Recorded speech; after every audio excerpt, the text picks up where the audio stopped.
Hello, welcome to NOLA Stamping. I'm Barb Baldwin, and this month we're going to be exploring hidden messages. It is so fun to make a card and then have a couple little extra spots to put like a little secret message that that only the recipient will get. So let's go ahead and make this fun fold card.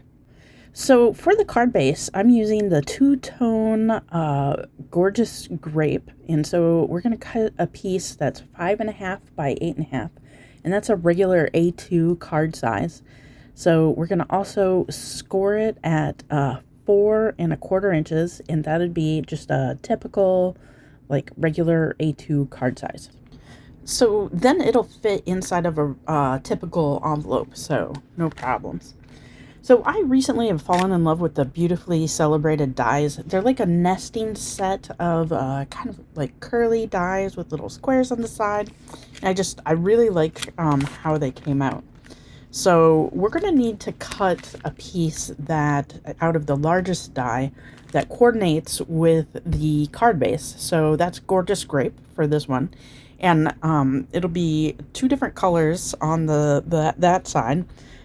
Because of the two-tone nature of that cardstock. So let's go ahead and on the card base do a fold to make it into a Z fold, but instead of having the flap fold out, we want the flap to fold into the card, and then we're going to attach our piece to that.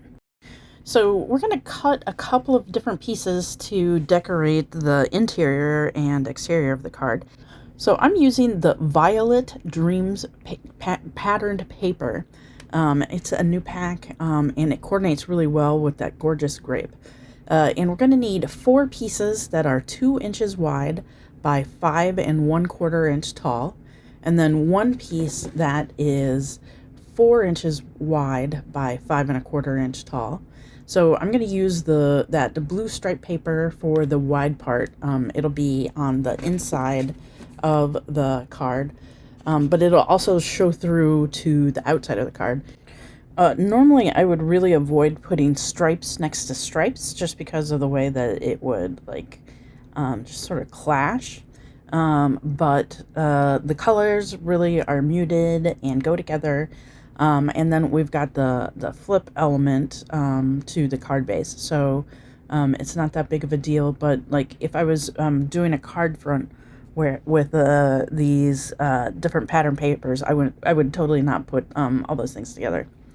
Okay, so let's cut a couple more things out with the dies. So this is a darker color paper from the Violet Dreams, and I'm cutting the second size down so that it'll make like a little frame for the front, and we're cutting 2 of those.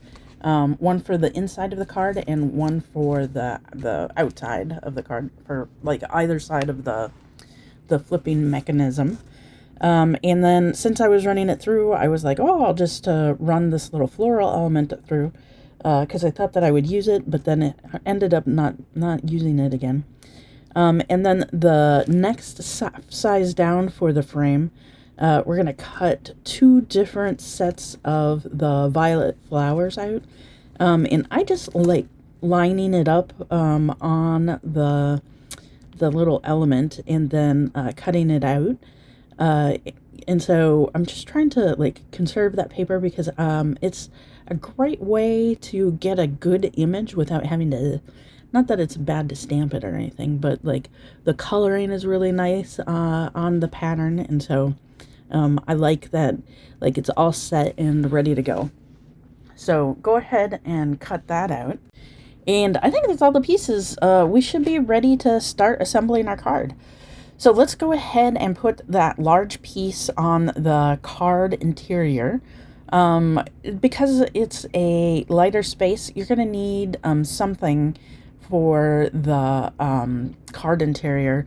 Like if you're gonna do a regular card, you probably want to have white there just because the color of the gorgeous grape cardstock is so dark.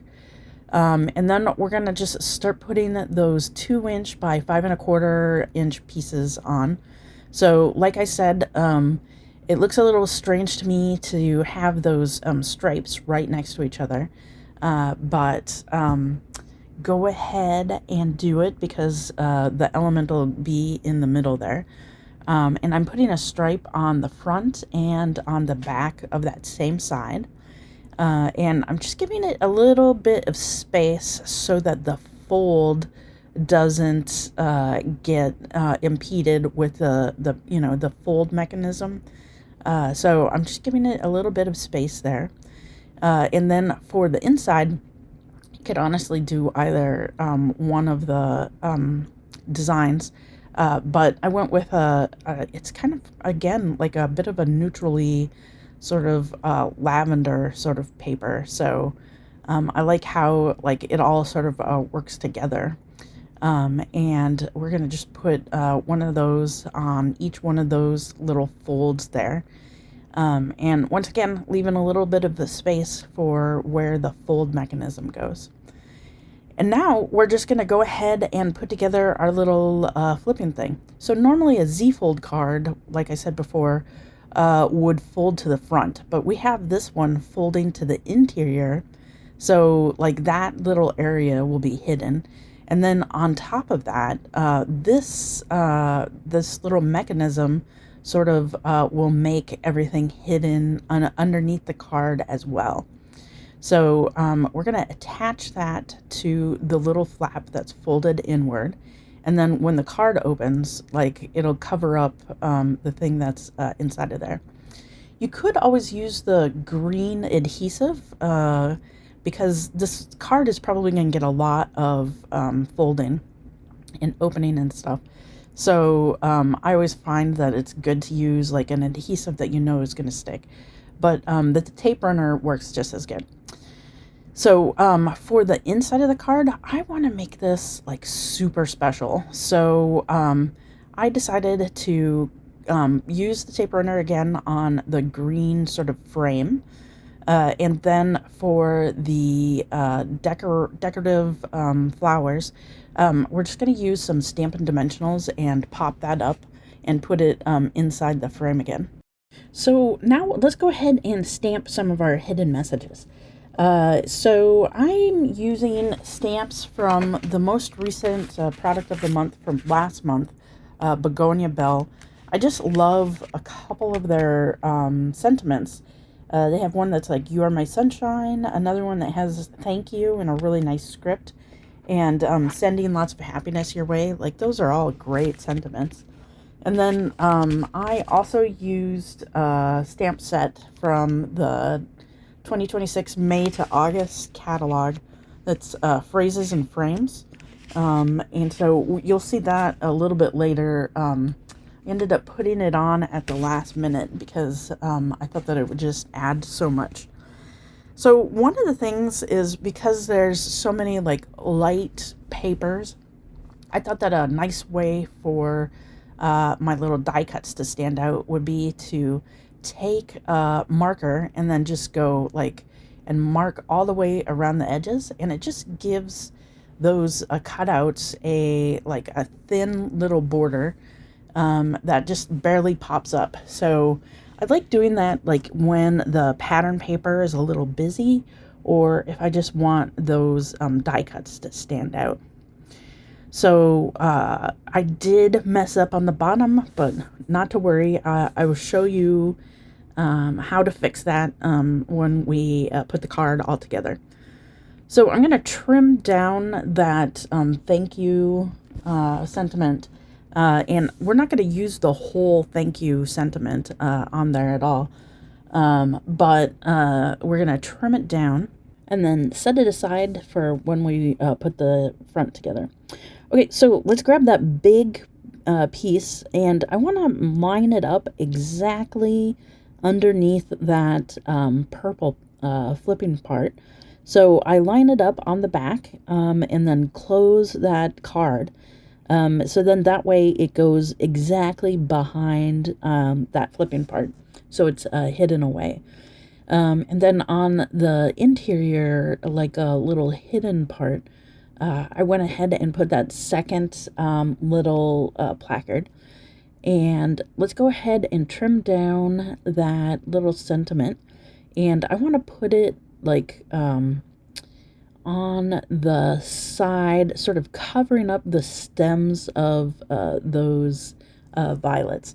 So I'm going to grab a little sheet or a little extra piece of the gorgeous grape. And I'm just making that flag just because we had to be so close with the sentiment to cut apart that sentiment.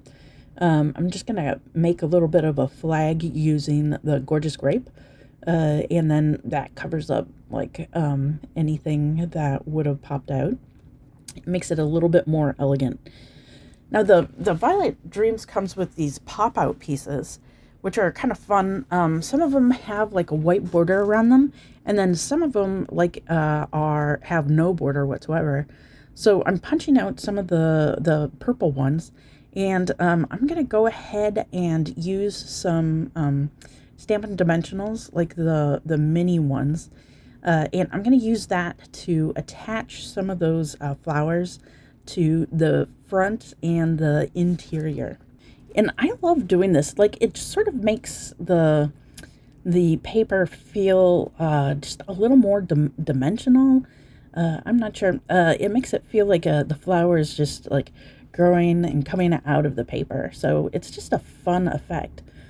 The one thing that you do have to watch out for is that with the folds, you want to make sure that your elements that you pop up on that front flap don't, interfere in the fold whatsoever. So I open and close that fold like a ton of times just to make sure that everything will work fine that way.